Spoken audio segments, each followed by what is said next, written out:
नमस्कार दोस्तों, आप सबका हमारे यूट्यूब चैनल पे स्वागत है। आज हम पढ़ेंगे एनसीईआरटी क्लास 6 का चैप्टर 3 है, ठीक है दोस्तों? जिसमें हम बुक्स एंड नोट्स दोनों को साथ में प्रिपेयर करने वाले हैं, आप सबको पता ही होगा। और हमने 2 वीडियोस अपलोड कर दिए हैं, चैप्टर फर्स्ट का और चैप्टर सेकंड का। आप जाके देख सकते हैं हमारे चैनल में, ठीक है? और इसमें हम टू द पॉइंट पढ़ने वाले हैं, जिससे आप लोगों को आसानी से समझ में आए सारी चीज़ें, ठीक है दोस्तों? तो आगे बढ़ते हैं, हम पृथ्वी की गतियाँ पढ़ने वाले हैं आज, ठीक है दोस्तों? तो इसमें है सबसे फर्स्ट है घूर्णन, कि घूर्णन क्या कहलाता है? घूर्णन, ठीक है दोस्तों? जैसे हमारा पृथ्वी जो है अपने ही अक्ष पे घूर्णन करती है ना, उसे ही हम घूर्णन कहते हैं। जैसे कि हम समझाते हैं आपको। घूर्णन, ये है पृथ्वी और ये अपने ही अक्ष पर घूर्णन करती है ना, उसे ही हम घूर्णन कहते हैं, ठीक है दोस्तों? और यहाँ पे परिक्रमण है, तो परिक्रमण का मतलब होता है जो सूर्य के, जो हमारा पृथ्वी है ना, वो सूर्य के चारों ओर जो घूर्णन करती है ना हमारी पृथ्वी, उसे हम परिक्रमण कहते हैं, ठीक है दोस्तों? तो इसे हम परिक्रमण कहते हैं, जो सूर्य के चारों ओर परिक्रमा करती है, उसे हम परिक्रमण कहते हैं। और घूर्णन जो अपने अक्ष पर घूमती है, उसे हम घूर्णन कहते हैं, ठीक है दोस्तों? और हमने इसके बारे में पढ़ा ही है कि 66.5 कोण का 66.5 अंश का कोण बनाती है। कैसे बनाती है हमने पहले वीडियो में पढ़ चुके हैं, लेकिन एक बार और आपको बता देते हैं हम, ठीक है? अब पृथ्वी जो है वो अपने अक्ष पर 23.5 अंश जो है झुका हुआ रहता है, ठीक है? ये ये झुका हुआ है, ठीक है? तो यहाँ पे हम 90 का एक रेखा खींचेंगे ना, तो यहाँ पे जो कोण बनाती है उसे ही हम 66.5 अंश का कोण कहते हैं, ठीक है दोस्तों? ओके, आगे बढ़ते हैं। अब हम प्रदीप्ति वृत्त किसे कहते हैं? प्रदीप्ति वृत्त वो है जो दिन और रात को विभाजित करती है, ठीक है? जैसे हम बोल सकते हैं कि जो हमारे दिन होते हैं और रात होते हैं ना, उसको प्रदीप्ति वृत्त ही जो है विभाजित करती है, दिन और रात को, ठीक है? यहाँ पे उसका परिभाषा हम स्पष्ट देख सकते हैं। वह वृत्त जो दिन और तथा रात को विभाजित करते हैं, उसे प्रदीप्ति वृत्त कहते हैं। तो प्रदीप्ति वृत्त के वजह से ही दिन और रात में विभाजित होती है, ठीक है दोस्तों? तो अब हम यहाँ से आगे बढ़ते हैं। यहाँ पे जानने वाली कुछ बातें तो नहीं है। यहाँ ना प्रदीप्ति वृत्त को ही थोड़ा सा समझाया गया है एक उदाहरण के माध्यम से। तो यहाँ पे हम लोग एक मोमबत्ती ले लेते हैं, तो मोमबत्ती को हम जब ऑन करते हैं, जलाते हैं उसको, ठीक है? तो फिर एक बॉल लेते हैं, एक छोटा सा गेंद, जिसमें एक तरफ एक्स लिखते हैं और उस एक्स की तरफ को ऐसे गोल गोल घुमाते हैं। तो जिस तरफ एक्स जो है मोमबत्ती की ओर होती है, तो उस तरफ वो उजाला होता है, और एक्स जो है दूसरे साइड हो जाता है, तो वहाँ पे अंधेरा हो जाता है। बस प्रदीप्ति वृत्त को वही बताया गया है कि जब हमारी पृथ्वी जो है ना सूर्य की परिक्रमण करती है, तो जब सूर्य की ओर होती है तो हमारा दिन होता है, और उसके विपरीत होती है तो हमारा रात होता है, ठीक है दोस्तों? ये छोटा सा चैप्टर है एक्चुअली, जल्दी ख़त्म हो जाएगा, ठीक है? तो यहाँ पे हमारा परिक्रमण जो है, यहाँ पे हम आपको दिन का बता देते हैं, ठीक है? यहाँ पृथ्वी जो है ना 365 दिन हमें हमारा जो है साल भर का दिन रहता है, हम ऐसा बोलते हैं, ठीक है? लेकिन ये क्या होता है ना कि 365 होता ज़रूर है, लेकिन 1/4 भी होता है, जिसका मतलब होता है 6 घंटे एक्स्ट्रा होते हैं। 365 और 6 घंटे इसमें एक्स्ट्रा होते हैं, जिसको 6 घंटे को इसमें नहीं जोड़ा जाता हम फॉर्मली, ठीक है? लेकिन 6 घंटे को हम जब ऐड करते हैं, तो वो 4 साल में 6 घंटे जो है 1 दिन के बराबर होते हैं, ठीक है? इसी को हम 29वां दिन के रूप में लेते हैं फरवरी के महीने में, जो 28 दिन होते हैं ना, ठीक है? तो उसमें 1 दिन एक्स्ट्रा, जो 4 साल में एक बार 1 दिन एक्स्ट्रा होता है ना, तो उसे ही हम जो है 6 घंटे जो होते हैं, इसको 4 बार ऐड करेंगे तो 24 घंटे होते हैं, जो 1 दिन के बराबर होते हैं, ठीक है? जिसे हम फरवरी के महीने में जोड़ देते हैं, ठीक है। और ये हमारा सबसे इम्पोर्टेंट है, पृथ्वी का परिक्रमण एवं ऋतुएं। तो इसको हम अभी समझेंगे, यहाँ पे उसका बताया गया है, ठीक ना। यहाँ पे वीडियो में हम देख सकते हैं कि कैसे हमारी पृथ्वी जो है सूर्य की परिक्रमण करती है, और कौन से समय कौन से ऋतु और कौन से ऋतुएं जो है आती हैं, हमें इससे पता चलता है, ठीक है। तो यहाँ पे हम इसको और बड़ा कर लेते हैं थोड़ा।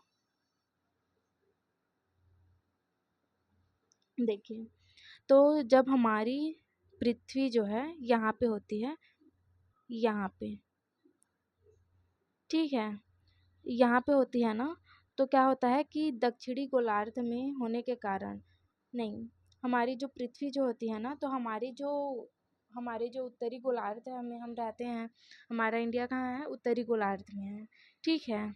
तो उत्तरी गोलार्ध में होने के कारण ना अभी ग्रीष्म ऋतु पड़ती है यहाँ पे देखिए, इसको और बड़ा कर लेती हूँ। ये तो ये कहाँ पे है अभी, ये है उत्तरी गोलार्ध में है। तो उत्तरी गोलार्ध में कहाँ, यहाँ पे इस साइड, तो यहाँ पे सूर्य की जो किरणें हैं ना वो सीधी पड़ती है, इसलिए यहाँ पे ग्रीष्म ऋतु होती है, और उसके विपरीत दक्षिणी गोलार्ध में शीत ऋतु होती है, ठीक है। और इसे ही हम उत्तर अयनान कहते हैं, जो 21 जून को होती है। उत्तर अयनान किसे कहते हैं हम, जो ग्रीष्म ऋतु होती है उत्तरी गोलार्ध में जब, ठीक है। और सूर्य की किरणें जो है सीधी पड़ती है। अब सूर्य की किरणें जो है सीधी पड़ेगी तो हमारी क्या है, ग्रीष्म ऋतु आएगी ही। तो कहाँ पे है ये उत्तरी गोलार्ध में है, ठीक है दोस्तों। उत्तरी गोलार्ध में ग्रीष्म ऋतु सीधे, सूर्य की किरणें सीधे पड़ने पर ग्रीष्म ऋतु होती है, और ये जो होती है 21 जून को। और 21 जून को आप लोगों को पता ही होगा कि सबसे बड़ा जो है दिन होता है, सबसे लंबी दिन होती है और छोटी रात होती है, वही 21 जून होती है। सबसे ग्रीष्म ऋतु हमारी जब चलती रहती है, जैसे अभी हमारी ग्रीष्म ऋतु चल रही थी, ठीक है। उसके बाद फिर हम आ जाते हैं दक्षिणी गोलार्ध में क्या होता है। अब हमारी जो है पृथ्वी जो है दक्षिणी गोलार्ध में आ जाती है, यहाँ से घूमते हुए, यहाँ से घूमते हुए हमारी जो पृथ्वी दक्षिणी गोलार्ध में आ जाती है। अब दक्षिणी गोलार्ध में आने के बाद यहाँ पे क्या होता है, ये दक्षिणी गोलार्ध में आती है, तो फिर दक्षिणी गोलार्ध में आ जाती है, नहीं, सॉरी, हमारी पृथ्वी जो है ना, हमारी पृथ्वी तो उत्तरी गोलार्ध में ही रहती है, माय मिस्टेक, ओके सॉरी, उत्तरी गोलार्ध में ही रहती है। तो हमारी जब पृथ्वी जो है उत्तरी गोलार्ध में रहती है, तो यहाँ पे क्या होती है, यहाँ पे शीत ऋतु होती है। उत्तरी गोलार्ध में क्या होती है, शीत ऋतु होती है, ठीक है दोस्तों। यहाँ पे हमारा शीत ऋतु होते हैं, और दक्षिणी गोलार्ध में ग्रीष्म ऋतु होती है। जब हमारे वहाँ पे ग्रीष्म ऋतु होती है ना, उत्तरी गोलार्ध में जब हमारी ग्रीष्म ऋतु होती है, तो दक्षिणी गोलार्ध में शीत ऋतु होती है। और यहाँ हमारे जब उत्तरी गोलार्ध में शीत ऋतु होती है, तो यहाँ दक्षिणी गोलार्ध में ग्रीष्म ऋतु होती है, और हम इसे ही दक्षिण अयनांत कहते हैं। ये देखिए, जो 22 दिसंबर को होती है, 22 दिसंबर को हमारे यहाँ शीत ऋतु स्टार्ट हो जाता है। बहुत फिर ठंडियों का मौसम आ जाता है, आप लोगों को पता ही होगा, ठीक है दोस्तों। तो यहाँ पे उत्तरी गोलार्ध में जो हमारा जो है शीत ऋतु होती है, हमारी पृथ्वी हमारे इंडिया में, ठीक है। तो दक्षिणी अयनान कहते हैं, जो 22 दिसंबर के दिन को बोला जाता है, 22 दिसंबर को ये होता है, ठीक है दोस्तों। उसके बाद हम इसको दक्षिणी अयनान कहते हैं। अब विषुव हम उसे कहेंगे जो 21 मार्च को जो है सूर्य की किरणें जो है क्षैतिज पड़ती है, ठीक है। जिसके कारण यहाँ पे उत्तरी जो ध्रुव रहता है ना, तो वहाँ पे वसंत ऋतु होता है, और दक्षिणी ध्रुव में शरद ऋतु होता है। और वैसे ही 23 सितंबर को शरद ऋतु, उत्तरी ध्रुव में शरद ऋतु होता है, और दक्षिणी ध्रुव में वसंत ऋतु। यहाँ पे हमारा जो है थ्योरिकल रूप में दिया गया है, देखिए यहाँ पे उत्तरी अयनांत। अब उत्तरी अयनांत हमने बताया आपको 21 जून को रहता है। उत्तरी गोलार्ध में ग्रीष्म ऋतु सीधे पड़ती है सूर्य की किरणें, इसलिए यहाँ पे उत्तरी अयनांत होती है। ठीक है दोस्तों, यहाँ सूर्य की किरणें सीधी रेखा पर पड़ती है। 21 जून को इन क्षेत्रों में सबसे लंबा दिन और सबसे छोटी रात होती है। ठीक है, जिसको उत्तरी अयनांत कहते हैं। ठीक है दोस्तों, अब यहाँ पे हमने 22 दिसंबर को आपको बताया कि हमारे दक्षिणी ध्रुव, मतलब कि 22 दिसंबर को क्या होता है कि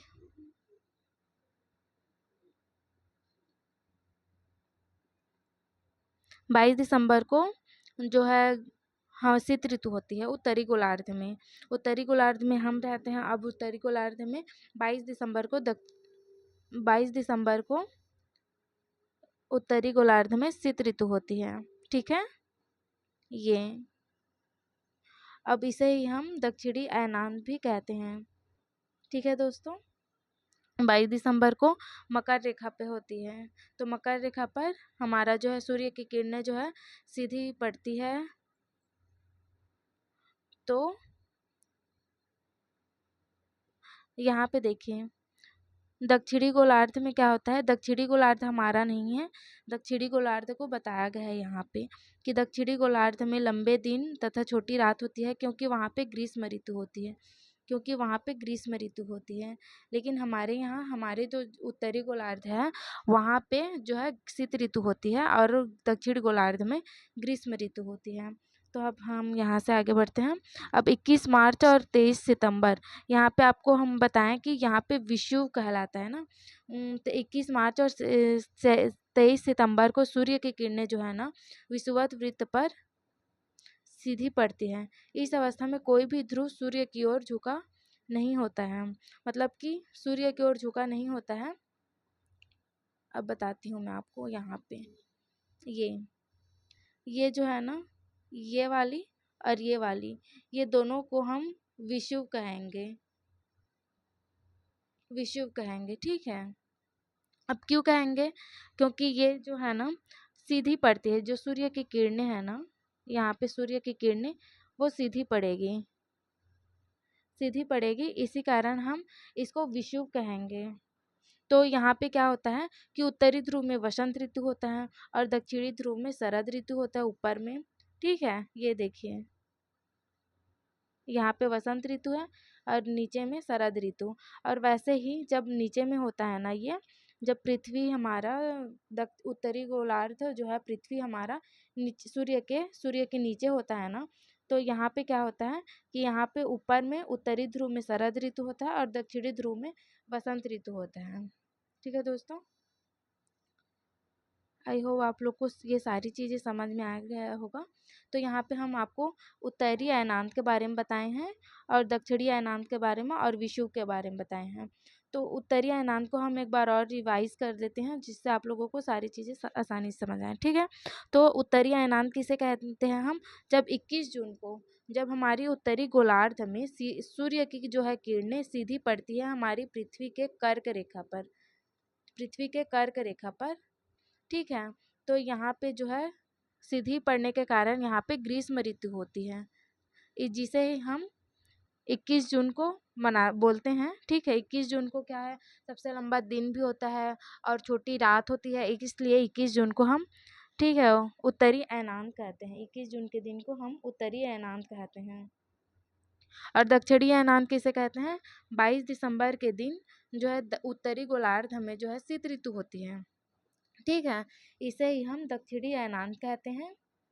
और विषुव किसे कहते हैं, जो 21 मार्च और 23 सितंबर को सूर्य की किरणें जो है ना हमारे गोलार्ध में वो जो है ना तिरछे पड़ते हैं, क्षैतिज पड़ने के कारण ना यहाँ पे ऊपर में शरद ऋतु होती है। यहाँ पे मैं आपको बताती हूँ, आपको बता चुकी हूँ, ऊपर में शरद ऋतु होती है और नीचे में वसंत ऋतु। और जैसे ही 21 मार्च के दिन होते हैं ना, तो ये इसके विपरीत हो जाते हैं, ऊपर में वसंत ऋतु और नीचे में शरद ऋतु हो जाते हैं। तो इससे हमारा चैप्टर कंप्लीट हो गया। यहाँ पे मैं एक बार और रिवाइज कर देती हूँ आप लोगों को। घूर्णन किसे कहते हैं? जो अपने अक्ष पर घूमता है, ठीक है। परिक्रमण जो सूर्य के चारों ओर घूमता है। प्रदीप्ति वृत्त जो दिन तथा रात में विभाजित करता है, ठीक है। और 365 1/4 है ना, उसका मतलब होता है 365 दिन 6 घंटे। तो 6 घंटे को मिलाकर 4 साल होता है। 4 साल में एक दिन होता है, जिसको फरवरी के दिन में जोड़ा जाता है और वह हो जाता है 29 दिन, ठीक है। और यहाँ पे मैं आपको जो है पृथ्वी के परिक्रमण और ऋतुओं के बारे में यह बताया ही है ऊपर, ठीक है। तो बस वही है, उत्तरीय अयनांत, यहाँ पे उत्तरीय अयनांत है, दक्षिणी अयनांत है और विषुव है, विषुव है। अब और यहाँ पे कुछ जानने लायक है नहीं, तो हमारा होता है चैप्टर कंप्लीट। तो दोस्तों, आप लोग को हमारी वीडियो पसंद आया और आपको समझ में आया तो आप वीडियो को लाइक करें, शेयर करें और कमेंट करें। थैंक यू दोस्तों, मिलते हैं नेक्स्ट वीडियो में।